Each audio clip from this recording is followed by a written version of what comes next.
Question number 16 इनका doubt है। हाँ पक्का, क्या डाउट है वैसे बताओ, तुम्हें क्या समझ नहीं आया क्वेश्चन नंबर 16 में? हाँ डिस्क रोटेट हो रही है तो करंट की डायरेक्शन नहीं पता कर पा रहे हो, लेकिन क्या तुम्हें पता है कि डिस्क में करंट फ्लो होगा भी या नहीं? ये बात तुम्हें पता है या नहीं? क्योंकि ऑप्शन में कुछ ऐसा दिया हुआ है, कुछ ऑप्शन में दिया है कि करंट फ्लो नहीं होगा। हाँ पहले ये मुझे बताओ, करंट फ्लो होगा या नहीं होगा? ओके आप बताओ जी, क्वेश्चन नंबर 16 एक्सप्लेनेशन करेगी ये। हाँ ठीक है ठीक है। हेलो ईएमएफ इंड्यूस हुआ VLV, ऐसा बोल।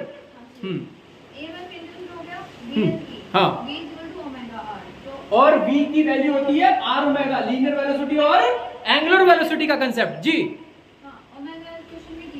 हाँ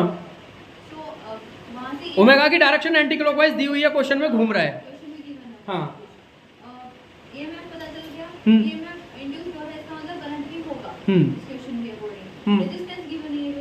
ठीक है ओके तो इसका मतलब दो ऑप्शन तो हम कट कर सकते हैं कि जिसमें लिख रहा है नो करंट नो करंट, इसका मतलब दो ऑप्शन तो कट कर सकते हैं, एलिमिनेट कर सकते हैं, क्वेश्चन ऑप्शन नंबर सी और ऑप्शन नंबर डी। अब सिर्फ हमारे पास दो ऑप्शन बचते हैं, ऑप्शन ए और ऑप्शन बी। हाँ ठीक है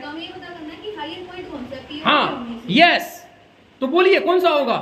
एक सेकंड तू बता भाई कौन सा होगा? अब यदि तुम्हें इसमें हायर पॉइंट यदि कैलकुलेट करना पड़े इस क्वेश्चन में, तो हायर पॉइंट कौन सा? P होगा। अभी बात समझ में आ रहा है? ठीक है, जैसे जैसे फिर दूर घूमता जाएगा तो Q लोअर पे हो जाएगा, स्टार्टिंग पॉइंट हायर पे होता है और लोअर पॉइंट दूर होता है, तो ऑप्शन नंबर ए बन गया। आंसर ठीक है, बिल्कुल आंसर ठीक है, समझ आ गया डाउट? ओके